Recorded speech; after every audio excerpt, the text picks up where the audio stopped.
구주의 그 사랑 힘입어 우리가 구원 얻었음을 고백하며 자랑하며 살아가시는, 그리고 주님 우리도 사랑한다고 고백하며 지나시는 모든 성도님들 되시기 바랍니다. 귀한 은혜 찬양 감사합니다. 오늘 이 자리 하나님 앞에 예배하는 모든 성도님들에게 하나님의 은혜가 함께 하시기를 빕니다. 우리 옆 사람 향해 이렇게 인사하겠습니다. 예배 보고 가지 말고 예배 드리고 가는 성도가 됩시다.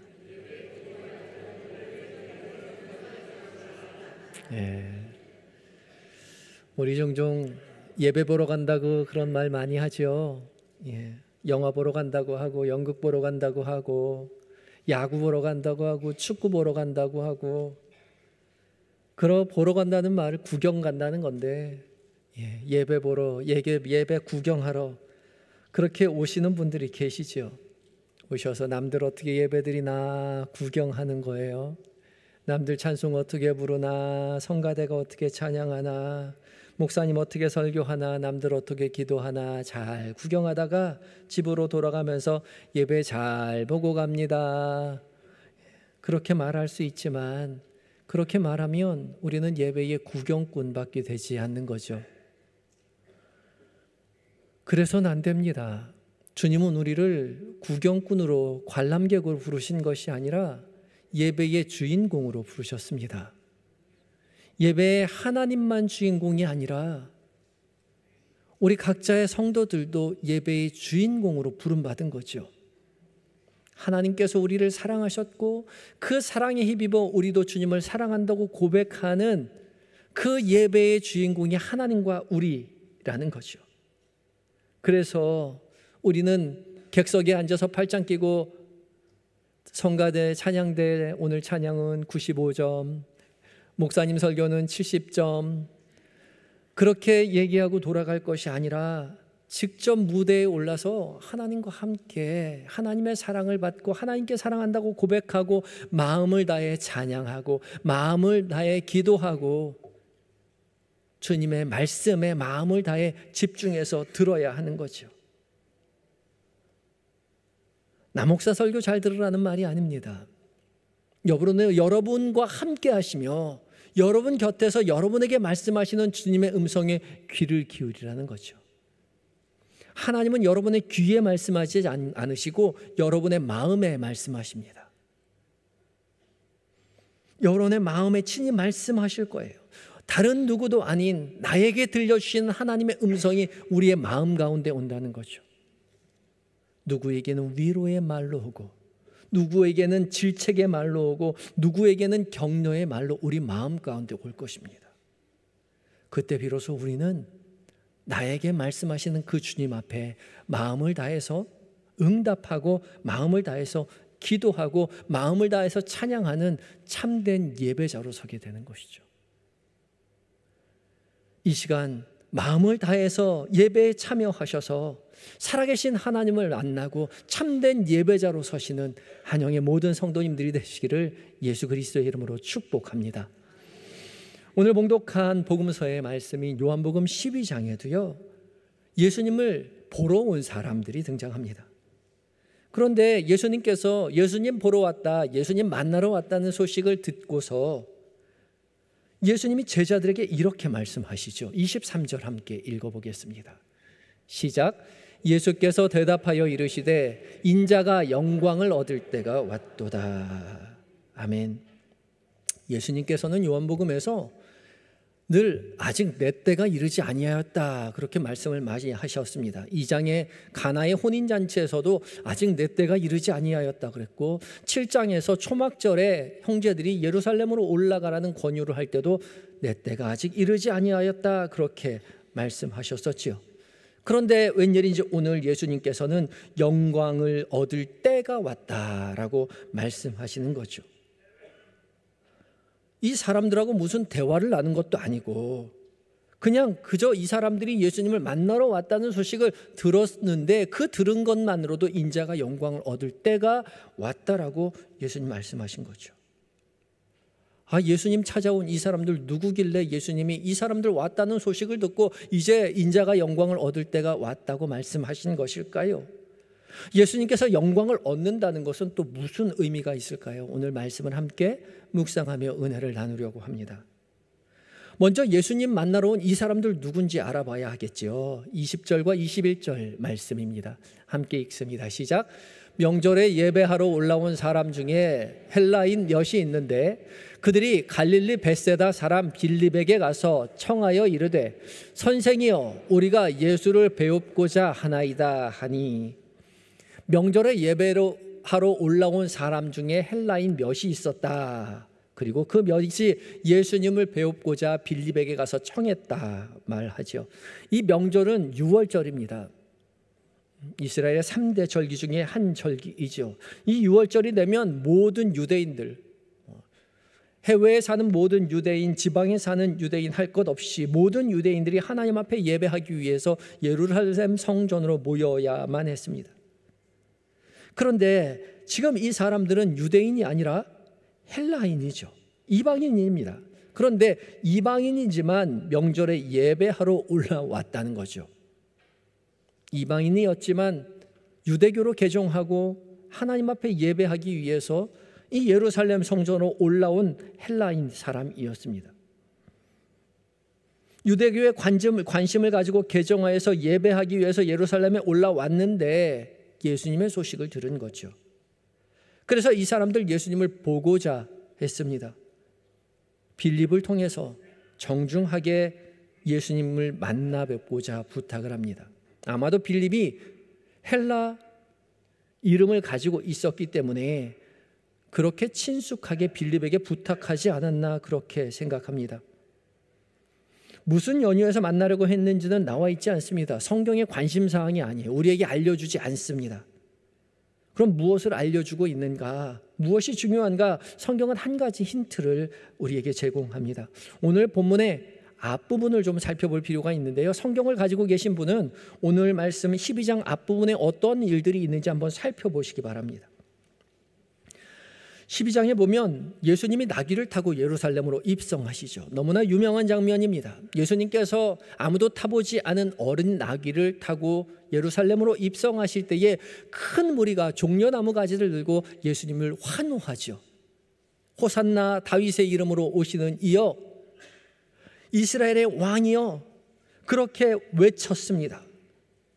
이 장면을 바리새인들이 보고 이렇게 이야기합니다. 오늘의 본문의 바로 앞절인 19절 말씀입니다. 함께 읽겠습니다. 시작. 바리새인들이 서로 말하되 볼지어다 너희 하는 일이 쓸데없다. 보라 온 세상이 그를 따르는도다 하니라. 바리새인들이 예수님께서 나귀를 타고 입성할 때 많은 사람들이 큰 무리가 막 환호하는 모습을 보면서 서로 말했다는 거죠. 뭐라고 말했다고요?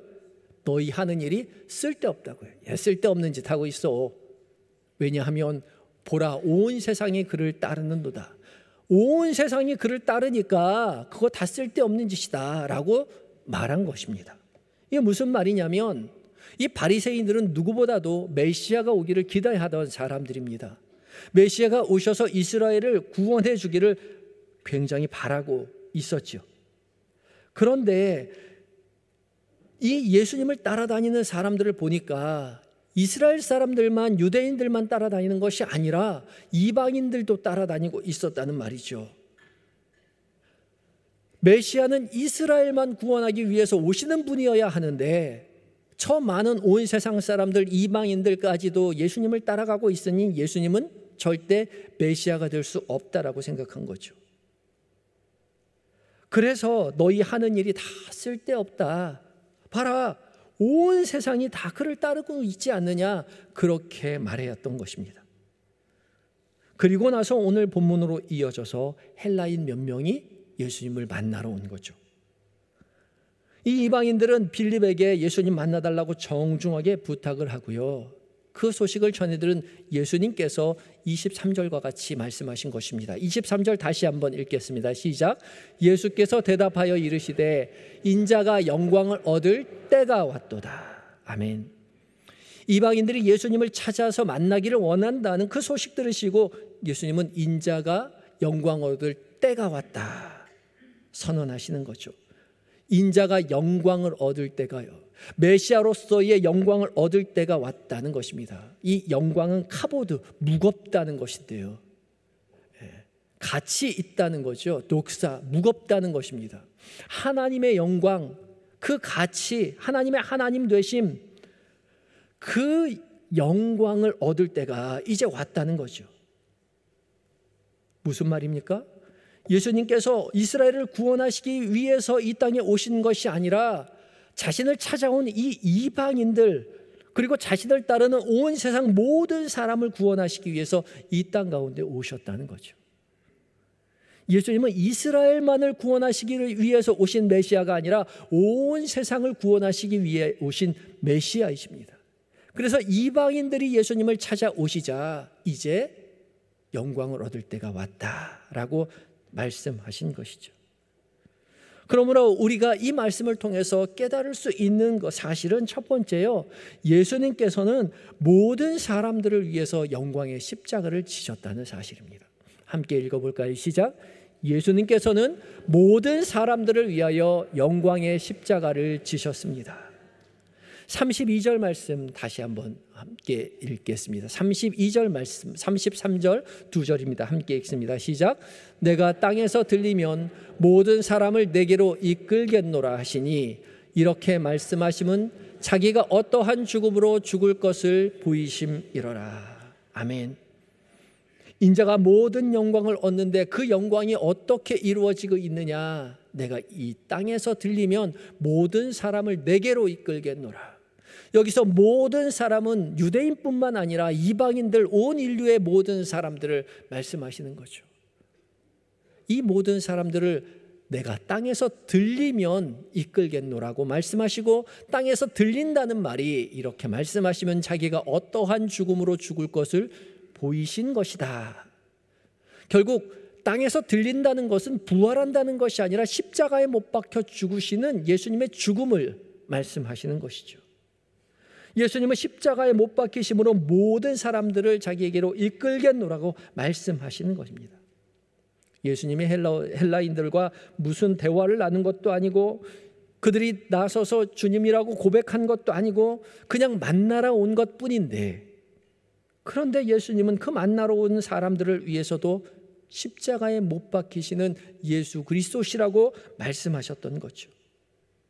예수님은 이방인을 포함한 모든 사람들을 위해서 오신 메시아이셨던 거죠. 이 모습을 바라본 바리새인들은 율법 잘 준수하는 정통 유대인들만 구원해 주실 메시아를 손꼽아 기다리고 있었지만, 그래서 율법에서 정죄하는 저 세리들, 죄인들, 병자들, 창녀들, 그리고 저 예수님 따라간 그 이방인들 절대 구원받아서는 안 된다고 생각했죠. 멸망받아야 할 원수라고 여겼습니다. 그렇지만 예수님은 그렇지 않았죠. 율법을 잘 지키는 유대인들만 구원하시기 위해서 이 땅 가운데 오신 것이 아니라, 십자가에 못 박히신 것이 아니라, 당신을 따르는 모든 사람을 구원하기를 원하셔서 친히 십자가에 못 박히셨다는 말이죠. 이 사실이 우리에게 무엇을 의미하는 것입니까? 오늘 이 자리에 예배 보러 온 사람도 구원하시기 위해서 십자가에 못 박히셨다는 거예요. 예수님께서 열심히 마음을 다해서 주님을 찬양하고 기도하고 말씀에 집중하는 예수 잘 믿는 사람만을 위해서 십자가에 못 박히신 것이 아니라, 그냥 아내 따라, 남편 따라, 친구 따라 예수님 구경하러 온, 예배 구경하러 온 그 사람을 위해서도 예수님 십자가에 못 박히셨다는 거죠. 믿음 좋은 사람에게만 구원이 필요한 것이 아니라, 믿음이 턱없이 부족한 사람들을 위해서도 구원이 필요한 거죠. 그래서 예수님이 그 사람들 위해서도 친히 십자가에 못 박히셨습니다. 믿음 좋은 사람들이 볼 때는, 아우 저런 사람이 무슨 예수를 믿는다고 해, 예배 드린다며 왜 이렇게 늦게 와, 예배 드린다면서 저렇게 졸고 앉아 있으면 어떡해 라고 생각이 들겠지만, 아니요, 예수님 그 사람들을 위해서도 십자가에 못 박혀 죽으셨다는 거죠. 그 사람들 더욱 예수님이 필요한 사람들입니다. 그 사람들 뿐입니까? 우리도 스스로 그렇지 않습니까? 주님 앞에 찬양하고 예배하고 열심으로 은혜 받으며 기도할 때는 예수님을 잘 믿는 것 같지만 돌이켜보면 우리도 우리의 믿음이 얼마나 부족하고 연약한지 잘 알고 있지 않습니까? 늘 실수하고 연약하고 부족한 것 투성인 우리를 주께서 내가 너희를 위해서 십자가에 못 박힐 때가 왔노라고 말씀하고 계시는 거죠. 믿음 좋은 사람들 다 모여 있는데 아직 내 때가 아니다. 내 때가 아니다 말씀하시던 그 주님께서 늦게나마 예배당에 찾아오는 그 늦게 오는 남편 따라 아내 따라 친구 따라온 그 사람이 예배당에 들어오자 이제 내가 십자가에 못 박힐 때가 인자가 하나님의 영광을 드러낼 때가 왔노라고 그렇게 말씀하신다는 거죠. 조금 부족해도 괜찮습니다. 늦게 들어와도 괜찮아요. 예배 시간에 졸고 있어도 괜찮습니다. 예배 구경하러 오셔도 괜찮아요. 그런데 기억해야 할 것이 한 가지 있습니다. 예수님께서는 구경하러 온 여러분을 위해서도 십자가에 못 박혀 죽으셨다는 사실이에요. 여러분들을 구원하시기를 원하셨다는 거예요. 그것을 잊지 말아야 합니다. 나는 예배 구경하러 왔지만 아내 따라 남편 따라 친구 따라 왔지만 그래서 맨 뒤에 앉아 있지만 우리 주님께서는 간절히 우리를 기다리시고 그 뒤에 맨 뒤에 앉아 있는 그 사람을 위해서도 내가 너를 위해서 십자가에 못 박혀 죽었단다 말씀하고 계시는 거죠. 그 주님을 만나야 합니다. 늦게 왔지만 만나야 돼요. 졸았지만 만나야 합니다. 예배 시간에 찬양 못하고 그냥 가만히 앉아있지만 여러분을 위하여 십자가에 못 박히신 그 주님을 만나야 한다는 거죠. 예수님 만나고 가십시오. 여러분을 위해 십자가에 달리신 그 예수님 꼭 만나고 가시기 바랍니다. 주님은 이 때를 위해서 기다리셨다는 거죠. 다른 누구도 아닌 나를 기다리신 그 주님, 이 시간 꼭 만나고 그 은혜에 감사하고 주 앞에 예배하는 한영의 모든 성도님들 되시기를 예수 그리스도의 이름으로 축복합니다. 두 번째요, 예수님께서는 우리에게 영광의 십자가를 지고 따라오라고 하십니다. 함께 읽어볼까요? 시작. 예수님께서는 우리에게 영광의 십자가를 지고 따라오라고 하십니다. 누구에게 따라오라고요? 우리에게요. 우리에게 누구에게요? 나에게요. 예수님 열심히 잘 믿는 내가 아니라 한없이 부족하고 연약하고 실수만 하는 우리에게, 나에게 예수님은 영광의 십자가 지고 나를 따라와 달라고 그렇게 부탁하고 계시는 거죠. 아니, 우리 예수님 잘 믿으면 면류관 쓸 줄 알았는데, 예수님 잘 믿으면 천국에서 보좌에 앉을 줄 알았는데 예수님은 십자가 지고 나를 따르라 말씀하시죠. 예수님은 십자가 지는 것이 영광이라고 말씀하십니다. 왜 그렇습니까? 오직 십자가만이 하나님의 하나님 되심, 하나님의 영광, 하나님의 무게, 그 가치를 드러내는 일이기 때문에 그렇습니다. 예수님께서 그러하시기에 십자가를 통해서 우리를 구원해 주셨습니다. 하나님의 하나님 되심, 하나님의 그 위대한 사랑이 십자가를 통해서 우리에게 드러났다는 거죠. 그래서 십자가야말로 하나님의 영광입니다. 그리고 그 영광의 자리에 예수님께서 우리를 초대하신다는 거죠. 26절 말씀 함께 읽겠습니다. 26절입니다. 시작. 사람이 나를 섬기면 나를 따르라. 나 있는 곳에 나를 섬기는 자도 거기 있으리. 사람이 나를 섬기면 내 아버지 그를 귀히 여기시리라. 아멘. 사람이 나를 섬기려면, 나를 만나러 와서 나의 제자가 되어 나를 섬긴다고 말한다면 나를 따라오라고 말씀하시죠. 예수님의 제자가 된 우리 모두에게 주님이 우리를 자신을 따라오라고 말씀하십니다. 그리고 나 있는 곳에 나를 섬기는 자도 거기 있으리니. 예수님이 있는 곳 어디입니까? 24절 말씀 읽어볼까요? 예수님이 어디 계신지. 시작. 내가 진실로 진실로 너희에게 이르노니 한 알의 밀이 땅에 떨어져 죽지 아니하면 한 알 그대로 있고 죽으면 많은 열매를 맺느니라. 아멘. 예수님이 계신 곳은 죽음의 자리입니다. 십자가의 죽음의 자리에 따라오라고 하시는 거죠. 그러면서 한 알의 밀이 땅에 떨어져 죽지 아니하면 한 알 그대로 있겠고 죽으면 많은 열매를 맺겠다 말씀하고 계시는 거죠.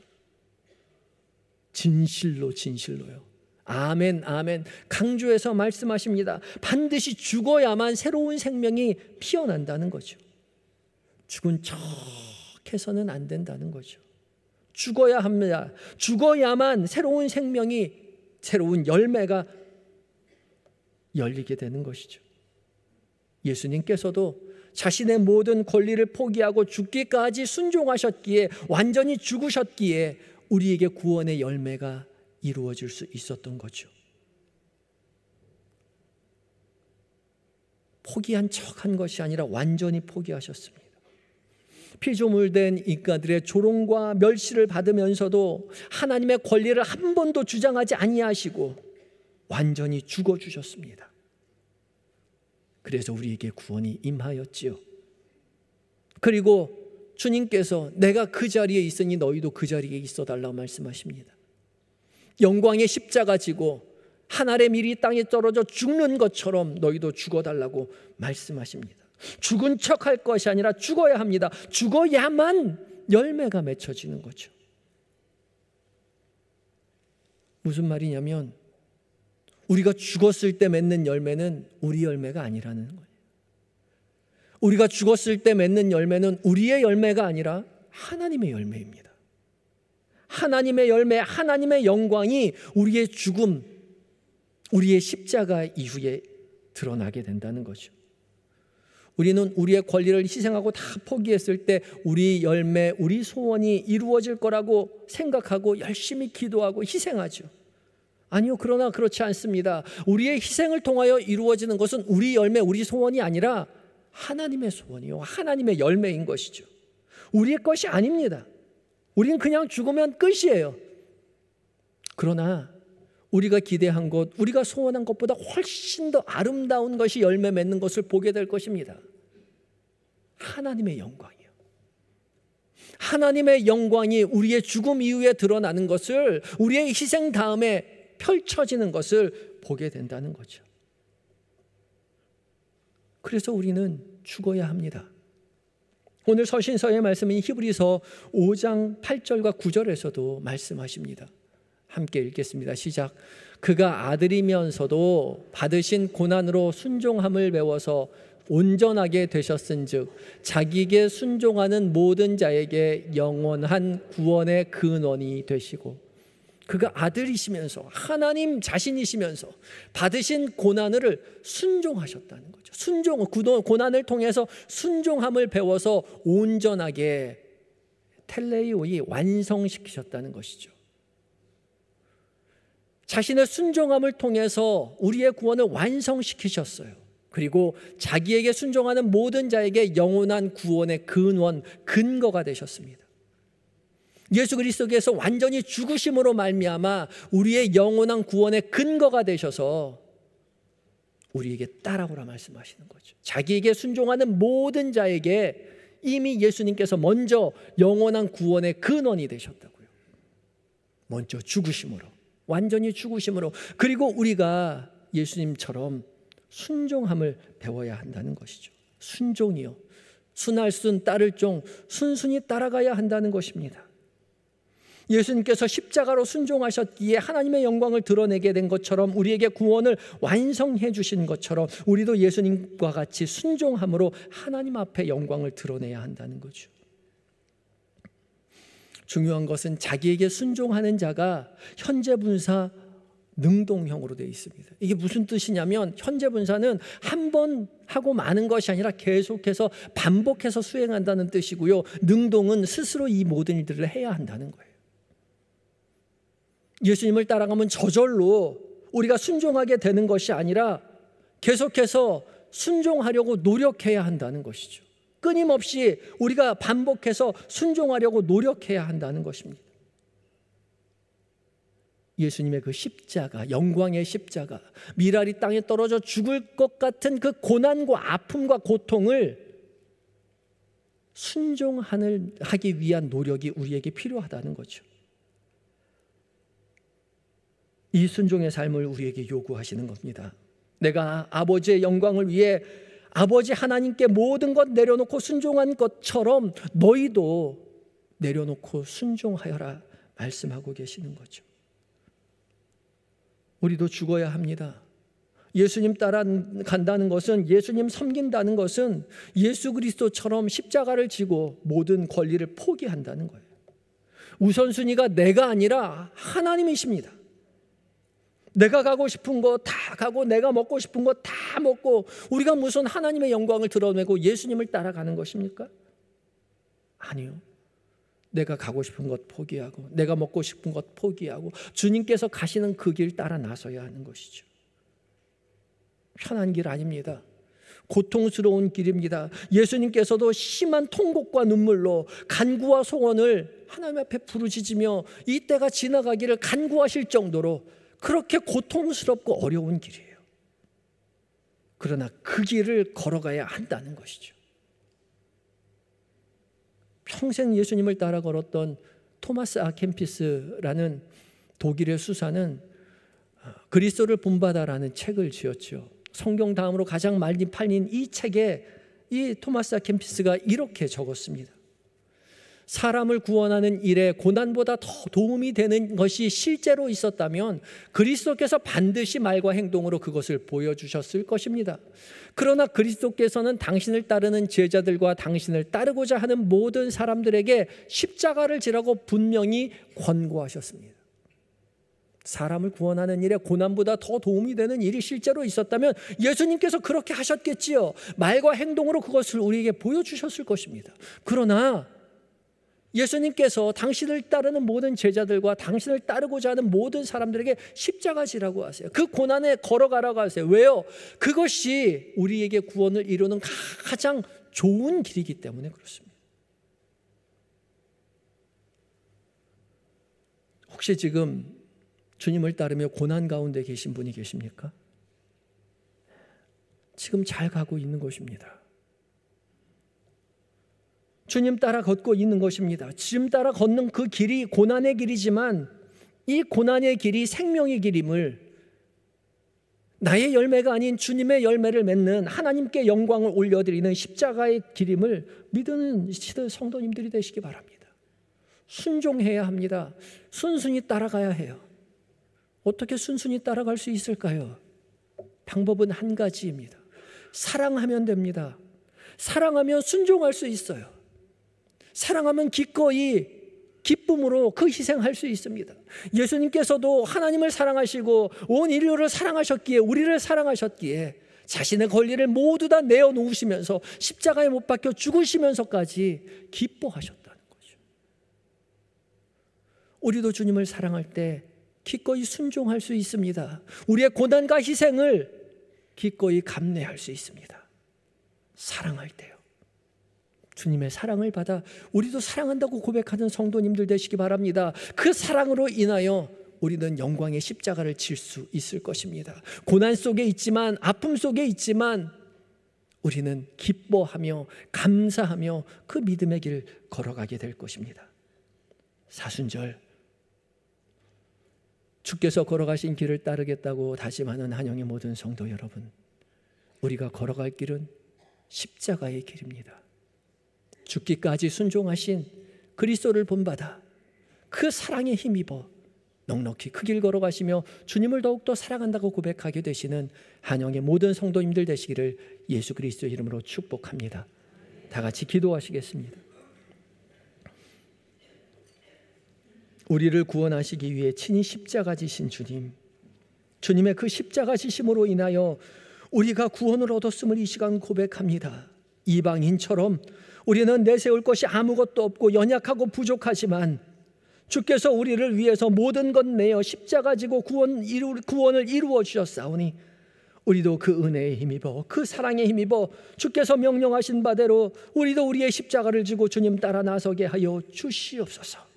우리가 가고 싶은 길, 먹고 싶은 길 그것 따라가는 것이 아니라 주께서 인도하시는 그 영광의 십자가의 길을 걸으며 하나님의 영광을 드러내는 삶을 우리로 살게 하여 주시옵소서. 예수님의 거룩하신 이름으로 기도드립니다. 아멘.